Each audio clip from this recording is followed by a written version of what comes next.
Bueno, sin duda que muy bien, muy bien, estamos muy contentos, porque este es un paso realmente importante, en algo que es muy preciso, porque las crónicas que yo estuve viendo de hoy por arriba, algunos titulares, son un poco equívocas en cuanto a cuál es el significado de esto que acaba de hacer el presidente uruguayo. Este, no se trata, digamos, de Israel en realidad. Claro, Esto es un paso fundamental en la lucha contra el antisemitismo global. Es otra cosa. Lo que nosotros hicimos hace varias semanas atrás, cuando pudimos visitarlo, gracias a su amabilidad, fue contarle lo que pasó en Durban. Porque, por supuesto, él no sabía, como la mayoría de los gobernantes actuales no sabían lo que pasó ahí adentro. Y en particular, como bien dijiste, yo estuve todo el tiempo porque la conferencia, todas esas conferencias en general se dividen en dos partes. Una primera parte, la primera semana, en la cual hay un foro de ONGs. Ese foro de ONGs produce un material, un documento que es input para lo que viene inmediatamente después, que es el foro de estados. Yo estuve en los dos, porque estuve como delegado del Congreso Judío Latinoamericano en el foro de ONGs, y después estaba en la delegación oficial de Uruguay como uno de tres representantes de la sociedad civil. Conocí el afuera y el adentro, conocí todo lo claro. que pasó. Y fíjate que cuando hablamos con el presidente, él nos agradeció digamos, le diéramos una información que él no tenía, porque es la verdad, no la tenía, no sabía lo que había pasado. Entonces, lo otro importante es que la asonada de antisemitismo que se dio en esa conferencia del 2001, donde durante 15 días nos vimos verdaderamente envueltos en un tsunami de antisemitismo, una discriminación total y absoluta, manifestaciones de odio, reparto de documentos desde mi lucha de Hitler hasta lo que quieras, o sea, los protocolos de los sabios de Sion, todo. O sea, era Sin ningún tipo de límites ni de corrección política, digamos, nada. nada de nada con digamos, con la presidencia de la Organización de Naciones Unidas, incluida la alta comisionada de Derechos Humanos, Mary Robinson, y con la complicidad absoluta de la ONG organizadora de Sudáfrica, que era Sanko. O sea que era un panorama verdaderamente completo. Ahora bien, no es que eso pasó allí en esos 15 días y terminó ahí. No, ese fue el inicio de una verdadera ola de antisemitismo a nivel global, institucionalizada por las propias Naciones Unidas. Entonces, esto llega hasta ahora. Lo estamos viendo en Europa, lo estamos viendo en Estados Unidos. O sea, realmente hay una preocupación. Y por esa razón, lo que realmente nos alegra es que Uruguay se pusiera en el equipo de una serie de países muy importantes, todos ellos democráticos, por cierto, Claro. que han decidido dar el paso y decir, bueno, hasta acá llegamos, vamos a hacerle frente a este antisemitismo. Tú dijiste que Uruguay es el único. Creemos que no va a ser el único de América Latina. No, ojalá. Lo que pasa es que, este, por distintas razones, a veces los países no lo dicen antes, no lo Claro. anuncian, pero esperamos a esta altura que más de 30 países en total, de los cuales entre ellos 3 o 4 latinoamericanos, no van a participar, lo cual es ya un mensaje muy fuerte para decirle basta al proceso de Durban, ¿no? Porque el proceso de Durban ha sido en realidad un proceso antisemita. Esa es la gran verdad de la cosa. Marcos, sabes que yo escribí hace un rato un editorial, le llamé Uruguay, un chiquito corajudo, citando a lo que el presidente de la República me dijo cuando aún no había sido electo, en una entrevista que me concedió cuando faltaba muy poco, de hecho para la segunda vuelta en la que resulté electo presidente, hablando del tema, por supuesto, digamos, del lugar que Uruguay se había ganado en el mundo por la defensa de causa justa, de principios de defensa de los derechos humanos. Él en ese momento lo hacía criticando al entonces gobierno, o sea, el gobierno que regía en esos momentos los destinos del país, del doctor Tabaré Vázquez, y por supuesto diciendo que lo que él iba a ser o sea, una política distinta. Y yo en este editorial conectaba el discurso de él hace pocos días en México, ¿verdad? Criticando, condenando duramente en un ambiente no fácil para ellos, la dictadura de Cuba, Venezuela y Nicaragua, y esta decisión de no ser partícipe de la conferencia de la ONU que recuerda a Durban, y yo decía, esas cosas van juntas, ¿no? ¿Tú lo ves también así? O sea, combatir el antisemitismo requiere un principismo y una, digamos, los valores bien claros, así como defender la democracia, la libertad. Estamos hablando, de hecho, del mismo tipo de valores, ¿verdad? Yo pienso que sí, totalmente de acuerdo contigo. Sin duda que la posición del presidente de la calle es una posición muy valiente y muy clara, muy militante, en el sentido de los valores democráticos, y otros valores como es digamos, el estar firme contra todo lo que es, digamos, el racismo en general. En definitiva, sé que eso va a ser así, y el antisemitismo en particular, que es una de las formas de racismo, quizás la más vieja de todas, que todavía está vigente, ¿no? Así que sí, yo creo que está en esa misma línea. Lamentablemente, parece que estos pasos fueran, para alguna gente, como imposibles, ¿no? Pero en realidad, nosotros íbamos siguiendo de cerca y le íbamos informando al gobierno para que supiera los distintos países que ya habían anunciado que no iban a participar. Y ya, digamos, en el momento que se hace este anuncio, ya había más de 20 países muy importantes, ¿no? De países centrales del mundo democrático, que ya habían anunciado que no iban a participar. Por eso que en este momento consideramos que probablemente van a ser más de 30. Eso es parte del trabajo del Comité Central Israelita, como hemos hablado en otras oportunidades. Creo que no todos aprecian o conocen, ¿verdad? El trabajo que se hace detrás de las bambalinas. No se va a anunciar cada reunión que se lleva a cabo, que puede tener resultados concretos, como esta tan importante que estás detallando sobre lo que se puso en conocimiento del presidente Lacalle Pou. Como presidente, pues, no por primera vez, Marcos, de la institución, de la entidad representativa de la colectividad judía uruguaya, ¿cómo te sentís cuando podés, perdón la redundancia, sentir claramente que esta institución que encabezas ha aportado concretamente a que el gobierno o el presidente de la República tome una decisión que yo creo que es importante para los defensores en general de la lucha, ¿verdad?, contra todo tipo de odio, y para el mundo judío en lo que se refiere a la lucha contra el antisemitismo? Y bueno, como bien decís vos, es un trabajo, digamos, de perfil bajo, porque lo nuestro no es hacer marketing con lo que hacemos, simplemente trabajamos por determinadas causas, incluso más allá de los judíos, también compartimos otras causas con otros colectivos, este, pero lo cierto es que, bueno, cuando pasan estas cosas tenemos una grandísima satisfacción, ¿no? Es decir, bueno, sentimos que nuestro trabajo no es en vano y que vale la pena seguir haciendo, esa es la verdad. Hablábamos de tu presencia directa hace 20 años, o sea, protagónica en el sentido de que eras parte de los dos foros, como bien me explicaste, que constituían esta conferencia de Durban en Sudáfrica. Estuviste allí. Entrando más en detalle del punto de vista, digamos, de esa vivencia personal, un judío representante de una institución judía, y en ese caso de la sociedad civil uruguaya en general, vive directamente esos ataques antisemitas. ¿Cómo se lidia con eso?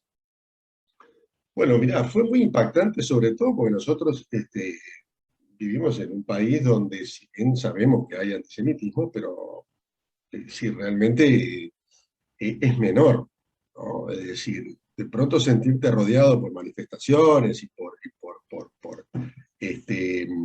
actitudes destempladas, realmente es muy impactante. A mí digamos, me llevó después a una reflexión muy profunda, a investigar en el tema del conflicto, porque evidentemente lo que estaba en el centro de ese antisemitismo tenía que ver con el conflicto árabe-palestino, israelí-palestino, o árabe-judío, como se quiera llamar, y me llevó a una investigación que después de varios años terminó en un par de libros. Ahí está. O sea, el impacto, digamos, en mí quedó adentro reverberando, y para sacarlo a flote, digamos, hubo todo un proceso, ¿no? Y nada, es decir, pasaron cosas muy, muy increíbles, porque antes de la conferencia mundial hubo conferencias continentales. La conferencia continental de las Américas fue en diciembre del año 2000. Fue una conferencia hermosa, pero de esas cosas que salís ustedes agradados, una fiesta de diversidad, una organización extraordinaria y una búsqueda de consensos que yo nunca había visto con la calidad y la profundidad que hubo allí. Después, en febrero, fue la conferencia de Asia, que fue en Teherán. Y ahí sí, eso fue otro mundo. Y envenenó todo el proceso de ahí para adelante. Entonces, desde ese febrero hasta agosto del 2001, que fue la conferencia de Durban, hubo incluso movimientos para suspender la conferencia, porque se veía venir, digamos, lo que salió de Teherán fue terrible. Claro. Uno ya sabía que era complicado, pero yo, por ejemplo, sabía que iba a haber carpas por continente, digamos, carpas gigantes, donde cada continente se reunía, digamos. Así que yo sabía que mi casa iba a ser la carpa de América Latina. Yo Claro. ya, primero, la delegación uruguaya era importante, y aparte yo ya había hecho conexiones con otras, Santiago de Chile, cuando estuve en la otra conferencia. Bueno, así que cuando apenas me terminé digamos, de hacer los trámites para poder entrar al campus, me puse mi tarjeta que decía mi nombre, y entonces lo primero que hago es ir a la carpa de América Latina.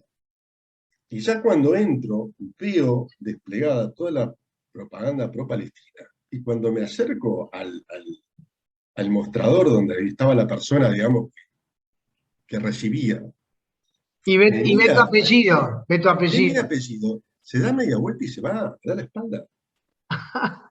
Ese fue el primer impacto cuando llegué. Cuando tenía que Porque, recibirte y registrarte como a todos. claro, o sea, entonces digo, ya de ahí en adelante, digamos, bueno, después los cantings, había como un pequeño estadio donde se hizo la ceremonia inaugural, los cantings, bajaban de la tribuna, todo, y fue algo desastroso. Y después la participación, no nos dejaban participar.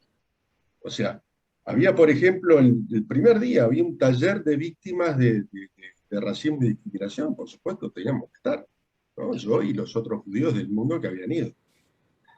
Y apenas levantó la mano uno para pedir la palabra, y dijo su nombre, la persona que dirigía le dijo: no, pero usted no es víctima, usted es perpetrador.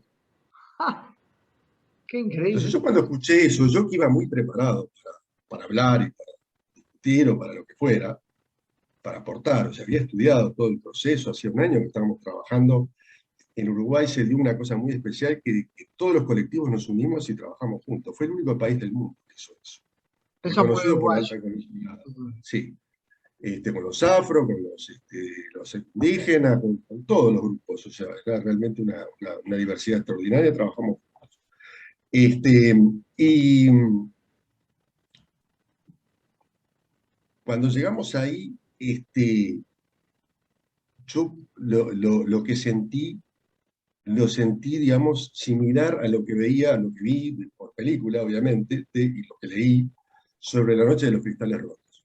Pa. ¿En qué sentido? Además de la parte física de lo que pasó, digamos, hubo algo más que pasó en esa noche de los cristales rotos en Alemania, en el 38.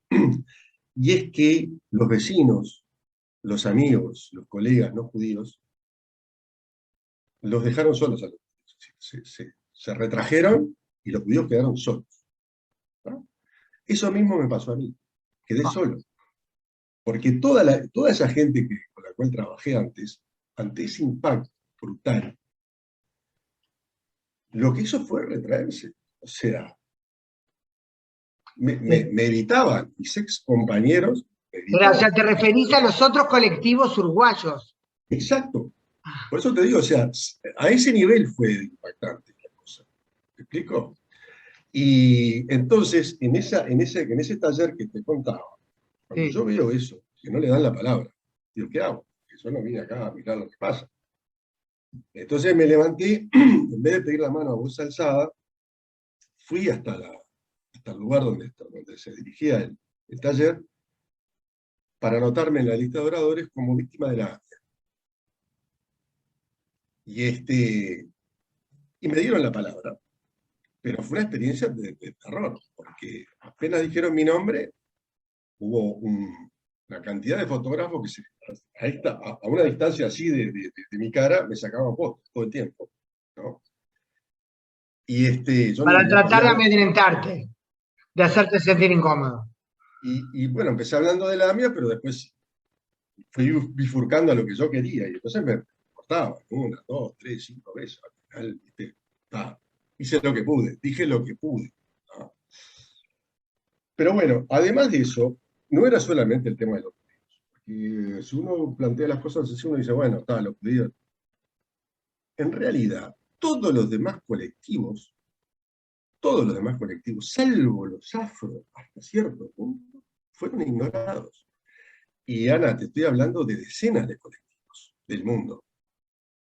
Por ejemplo, en ese mismo taller estaba un sudanés.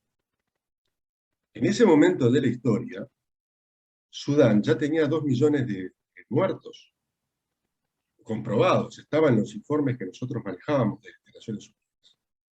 Después, unos años después, vino Darfur. En Claro. ese momento ya había 2 millones de muertos en Sudán. El tipo se levantó a hablar. Nadie le dio ninguna importancia. Yo, además de la angustia que ya sentía por mí, empecé a sentir angustia por él, porque digo, este tipo viene de un lugar donde hay un genocidio en curso. Nadie le dio, no importó a nadie.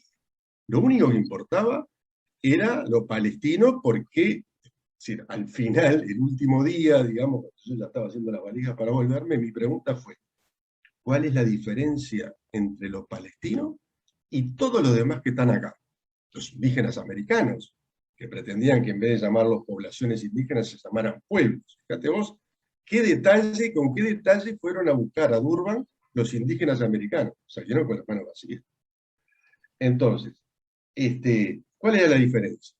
Y bueno, la respuesta que salió después de un rato de pensar es el único pueblo que tiene del otro lado del mostrador a judíos. Si del otro lado del mostrador no hubiera judíos, los palestinos serían tan ignotos como los yazidíes o Claro. cualquier otro.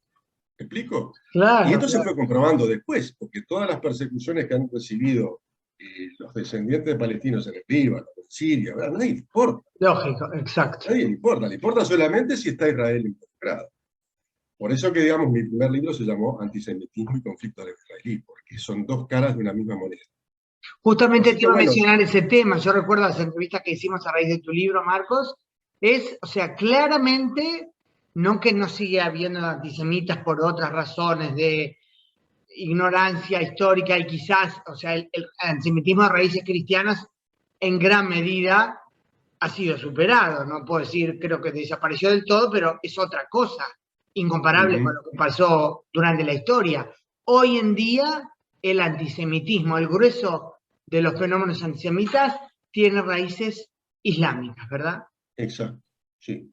Islámicas, y yo te diría de una izquierda que Ah, se claro, que sube, lo adopta, por supuesto, claro. claro, ¿no? Que lo adopta como lo adoptó en su momento la Unión Soviética. Esto Claro. viene, digamos, la izquierda lo adopta desde que la Unión Soviética se pone de ese lado en la guerra del 67, sobre todo, pero también antes, ¿no? Empieza antes, pero sobre todo después de la guerra del 67.